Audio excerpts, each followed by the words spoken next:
Ini masih tentang kisah getih anak. Setelah Sugi pergi dari rumah Mbak Darso, Sugi akhirnya sampai di rumahnya. Namun setelah ia membuka pintu rumahnya, apa yang Sugi khawatirkan justru berbanding terbalik. Bening terlihat sangat bahagia, tidak ada yang kurang satupun dari Bening. Bahkan ia melihat di meja makan sudah penuh dengan makanan. Tidak hanya itu, di rumahnya juga ada banyak baju dan mainan baru. Nah, keheranan Muji ini dijawab oleh istrinya bahwa siang tadi ada seorang yang ngaku sebagai temannya Sugi. Orang itu membawa 2 tas yang berisi uang dan orang itu bilang adalah hasil kerjanya Sugi.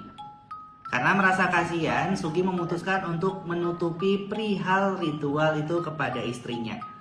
Setelah itu Sugi memutuskan untuk pergi mandi dan setelah mandi ia mengambil sepiring nasi untuk Dimas.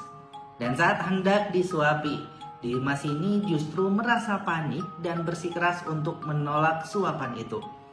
Dimas meronta-ronta dan terus melihati piring yang dipegang oleh Sugi. Sugi akhirnya melihat ke arah piring yang ia pegang. Namun, apa yang ia lihat di piring itu bukan berisi makanan yang ia bawa tadi. Justru isinya adalah bangkai tikus yang sudah dipenuhi belatung. Begitu juga dengan makanan yang ada di meja makan. Asli, bagian ini adalah bagian yang paling mengerikan. Karena Sugi melihat Bening dan istrinya sedang memakan bangkai-bangkai itu.